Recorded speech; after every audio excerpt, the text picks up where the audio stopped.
be. Of course, it's been a long time I've not been participating in these political debates, but very soon we are going to have our normal debates back. So I want to take you through what happened yesterday.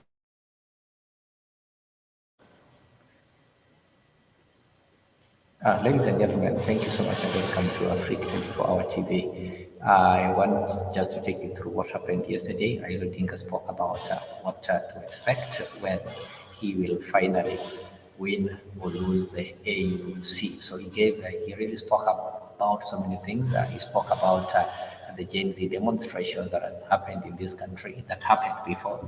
He spoke about his handshake with the president. He spoke about the effects of the handshake between the president and the former president, and he also talked much about his AU candidacy and what will happen if he wins, or what will happen if he will lose the AUC bid. So I'll just get you, for those people who missed the discussion, I'll take you through what happened in that discussion.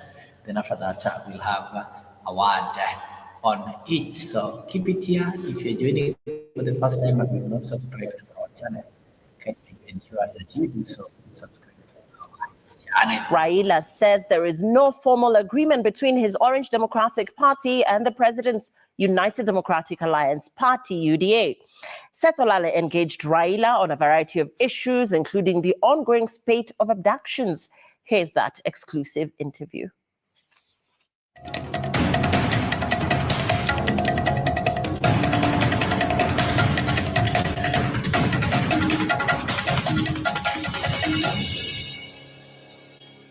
We recently saw the outgoing chairperson, Musa Faki, having a meeting with the head of state, President William Ruto. Do you perceive this as a boost in as much as they talked about, issues to do with the goodwill of the member states of the AU? But when you have the outgoing chairperson of the AU coming to the very homeland of the Kenyan candidature, could this be interpreted as an endorsement? I don't think so. As you know, Mr. Faki is outgoing, but President Ruto also, you need to know, is right now the chair of the reform committee of the AU. In other words, he is now championing the process of reforming the AU. He has taken over from President of Rwanda, President Kagame, handed over to him. So I think that is the basis of the meeting between the outgoing chair and President Ruto. I don't think he came to discuss my candidature. And I don't think that he can openly come out to support any particular candidates as an outgoing executive. I know Mr. Faki very well. As you know, he's the one who appointed me as the infrastructure champion. And I worked very closely with him during that period of time. So he's retiring, and I wish him well in his new endeavors. But as it was now, it is a 3-horse race between Kenya, Djibouti, and Madagascar. And they say, may the best horse win. In any election and in any race, there is a winner and a loser. If, unfortunately, you don't clinch it, what does this mean for you? Of course, there's a winner and a loser. And if we win, very good for us.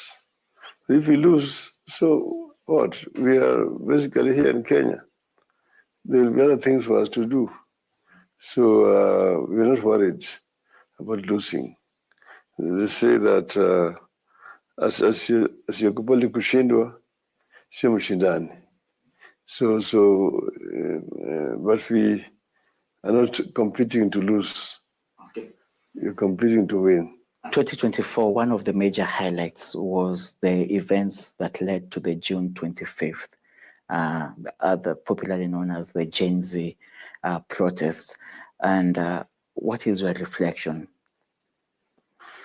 Well, Gen Z was basically a continuation of what we had done last year. Remember, last year we were on the streets, and some of the issues which were raised by Gen Zs are very similar to the issues that we raised last year. We ended up with the intervention of the international community with the NADCO team to deal with this issue. A NADCO team prepared a report which is very comprehensive, but there was reluctance to implement the NADCO report, which therefore made it easier for the Gen Zs. You see, the Gen Z's complaints were the same. It was not just about the tax bill, as they've been simplified. They raised very fundamental issues, very comprehensive. Including unemployment. Yes. And they basically came up and tested Article 1 of our Constitution about the sovereignty. Which says that sovereignty in the Republic of Kenya rests with the people of Kenya. They can either exercise it directly or through their elected representatives. So you see, they showed that they had no confidence in their elected representatives. That's why they stormed Parliament. That is the legislature. Then they said they had no confidence in the judiciary. They stormed the Supreme Court. And then thirdly, they said they had no confidence in the executive. They were on the way to State House. They were only stopped by the military. So that basically seems that the people wanted to take the sovereignty into their own hands, exercise it. No confidence in the government. So, because the government consists of 3 arms: legislature, executive, and judiciary. Now, in those circumstances, you could see there's a lot of tension, and there was also a lot of bloodshed. And I myself made a proposal that we should have a national convention to talk about our country. I was basically referring to that Article 1, that now, because it says the sovereignty rests with the people, but it does not say how the people can exercise that sovereignty. You see, it only says the other one, that through the elected representatives, and that they can go to the ballot and vote. But how they can exercise direct sovereignty is not provided for, it's not explained. So what I was saying is that you could have a convention where people are represented, they go and sit down and discuss, and then agree on the way forward. That was the basis of my proposal. But when I did that, the Gen Zs told me that they don't want any meetings, that the government knows what they want. They don't want meetings have been held. Including that young girl who made a very passionate appeal to you and said that, Raila, please don't come through for this one. Let us young people deal with it. Exactly. Yeah. Exactly. So I was not able to proceed I stayed away. But then the president responded by dissolving the cabinet. You know, that in my view is what deflated the pressure, because now there was no government to criticize. And then he says he was going to consult extensively to form a new government. And now the agencies were not available for any consultations. You asked them to come forward, they were not coming forward. You see, so you are in a catch-22 situation. Then you could see the threat of using the military. The military were brought on the streets, which was a very dangerous development, because the military should never be deployed against civilian uprising. Military are just there basically for the external defense of the country. And they cannot use the military without authority of parliament. Of course, they went to parliament and rigged what you would call authority that time. So there are very challenging times in our country. And basically what happened was the president then went ahead and reconstituted his cabinet.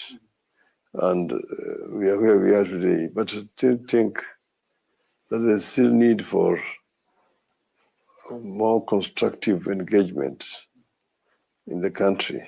And there are some who allude, maybe this is an opportunity to respond to them, that those who allude that you are a beneficiary of the Gen Z protests. What do you have to say? I'm not a beneficiary of Gen Z process. This has been useless allegations made in the media. I've not benefited.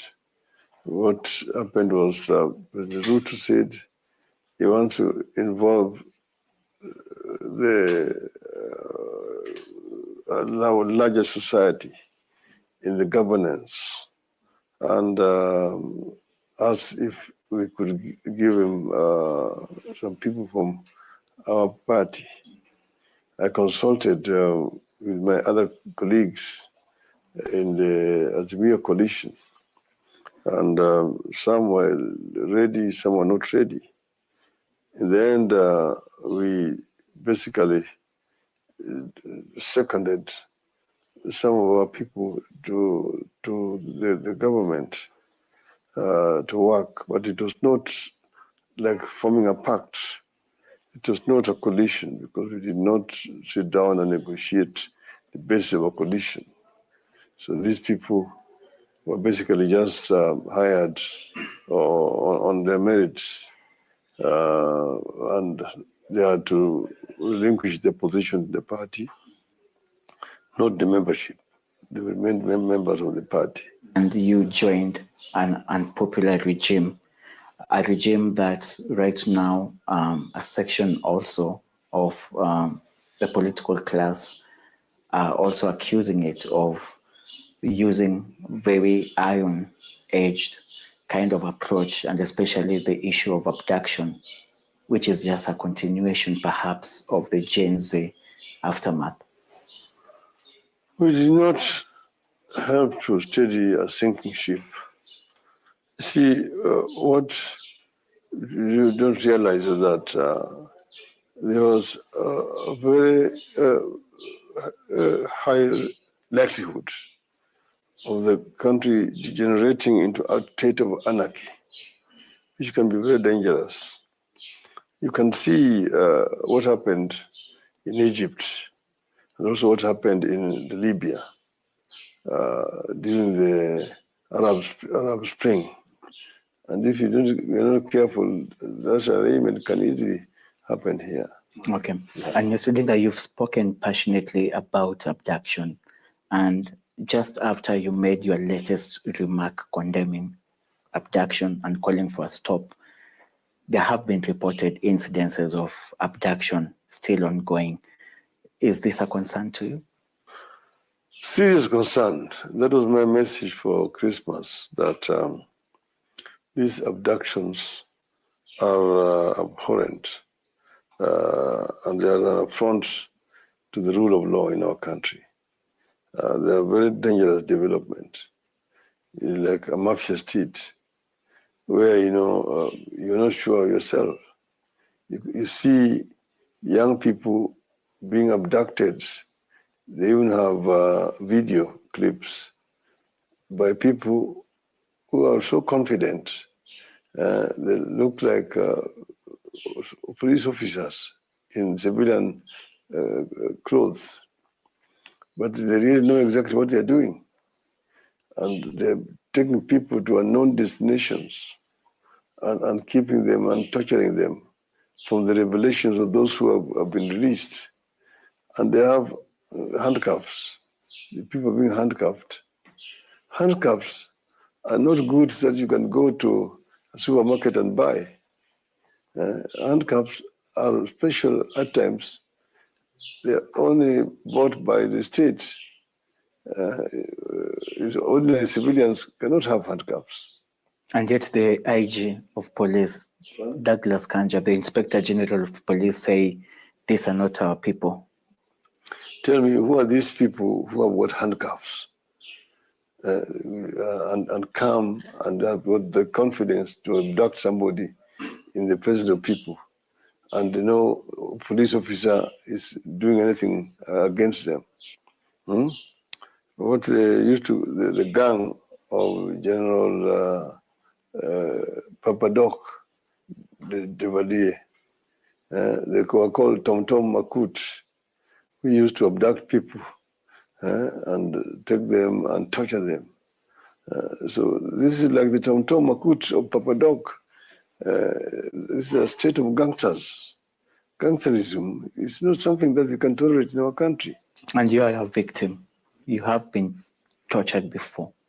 And some of these people who've actually gone through this, it has really affected them. Some were even crying and some were saying that their lives will never be the same again. Yes, in our days there, they used to arrest people. They would then put you into a vehicle, they would blindfold you, they would run around with you. You end up in the dungeons there in the Nyayo house, where they would put you in a waterlogged cell to freeze there overnight. And then you'll be taken, you'll be clobbered, your eyes will be tied, and then you'll be interrogated, and they extract confession from you. And then once you've confessed, then you're taken to court in the evening. And then you are sentenced at that time. Now, we thought that those era was gone. The infamous Nyayo torture chambers. I spent 2 weeks there, but some people spent even months in the Nyayo torture chambers. So I'm a graduate of that, and I don't want this to come back again. I don't want to see people being molested merely because they hold a different opinion from you. See, democracy is that people are free to think, to conceive ideas which not only necessarily conform to the thinking of the regime. Now, this animal that has come called social media, it's a new animal, but it is challenging all governments across the world. You just need to find a way of dealing with it, because these are realities of technological evolution. So we must embrace them and see how we can live in an orderly society. Okay. Even as we went up, Mr. Odinga, we recently saw a development from Gatundu. We saw in as much as you are not the appointing authority in terms of cabinet nomination, but we did see a handshake between former President Uhuru Kenyatta and the current President William Ruto. What is your take on that? Well, that Uhuru is a former president, Ruto is a former vice president. They were in government until the election day. And Kenyans know exactly what happened with the elections. And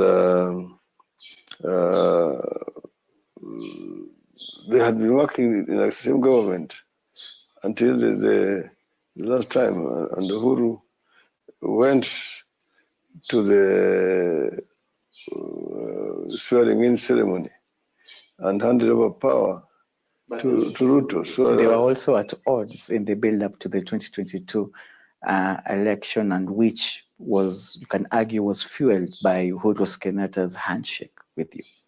What I'm saying is, we never had a handshake with Uhuru. People just said handshake. Like, I've never had any handshake with Ruto. People actually misconceive this as the word of handshake. A handshake I had with Kibaki, and then later on I had a handshake, with Uhuru when we agreed and we signed that accord, which ended up with production of the report. But then we went public in front of office of the president, and we did a handshake formally with Uhuru, like we had done with Kibaki. We did a handshake. I've not had any handshake with Ruto because we have not agreed on a written document. Okay. Uhuru just greeted Ruto. They never said that this is a handshake, that they are going to work together. That has not been the case. Later on, we saw a nomination of cabinet secretaries which had names of perceived allies of the former head of state. Well, Ruto had said that he wanted to form a government that was representative of the rest of the country.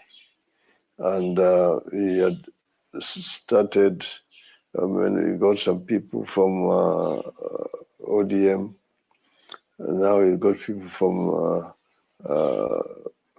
Jubilee, and so on. And that itself is not a handshake. It's just broadening his government, okay? But if there's any handshake, it will be on the basis of things which have been negotiated and agreed on. And then it will be announced formally that we have now come to an agreement. This is what we are going to implement. There are issues that have affected Kenyans. We're talking about issues that pay the pay slip, talking about deductions. There is the SHIF, the social health insurance, you have the affordable housing. It's really been a challenge for Kenyans to get more income. Their income instead is shrinking as a result of taxation. As Kenyans go into the new year, what do you want to tell them about the perceived high cost of living and what the future holds for them? Well, see, the government has got a responsibility to make life easier for the population. At the same time, the government has also a responsibility to initiate certain projects which makes the life easier for the people and creates wealth for the nation. So it is a challenge all the times. inflicting pain on the people and making it easier also for the people at the same time. So I would ask the government to basically take a very comprehensive look at what is happening, because people have been hurting. The cost of living has been very high. There are ways in which you can ease it, but also still be able to get sufficient revenue that you require for to be able to provide certain services to the country. We are in this situation not for the first time. We have been in this situation before. I remember when we came to power after many years of Kanu rule, we had the similar challenges, and we sat down with then late President Kibaki and came up with a solution, way forward. You know, we had promised in our campaign that we are going to introduce free primary education in the country. And in spite of serious challenges facing us at that time, we introduced free primary education. And we found wastages which were there in terms of revenue collection and also in terms of procurement, which were highly inflated. Basically, the animal called corruption. And we dealt with that animal called corruption. If you can deal with that issue of corruption, there is enough money. There will be enough money in the country, because there's a lot of wastage of public resources. So you don't need to overtax the people to raise revenue. As we went up, do you still believe Adani was a good deal? Certainly, you know, people need to understand this, that, you see, the government cannot finance development projects on the basis of taxation. It's not just sustainable at all. What other governments are doing at attracting private sector into some of these development projects. What Mr. Modi has done in India. See, in 10 years, Modi has moved India's economy from the 10th largest economy in the world to the 5th largest economy. He now intends to take it to the 3rd largest economy. It's only Germany and Japan which are ahead of it. But in about 5 years' time, India will be the 3rd largest economy in the world. He has built in that period 132,000 kilometers of railway line through PPP. You see, highways have been built across India. Ports have been built across India. Airports have been built across India through public-private partnerships. You see, that is what is happening also in Dubai. So I'm saying, you're talking about Adani, go to Ahmedabad town, look at the airport in Ahmedabad. Go to New Delhi, look at the airport in New Delhi.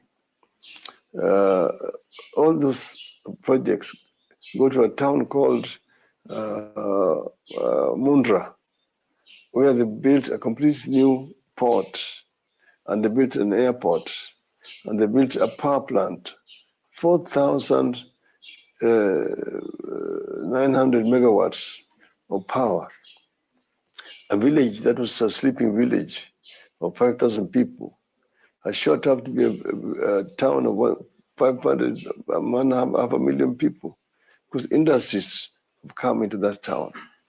You see, the charges against Adani are because of competition in India for projects. That's why Adani is being charged in America about evading taxes here, or doing this and that here. Those are basically commercial. There's a twitch hunt. Yeah, so what I'm saying, Adani that is an Indian conglomerate. It works for the Indian government even today. So you see, there is just misconception and vested commercial interests which are competing. And that's why Adani finds himself in that kind of situation. I have no regrets because I know myself for fact what has happened, the reality, where the reality is. Thank you so much. The reality is we can always have this conversation, but this is where we end this exclusive interview with Right Honorable Raila Odinga on his 20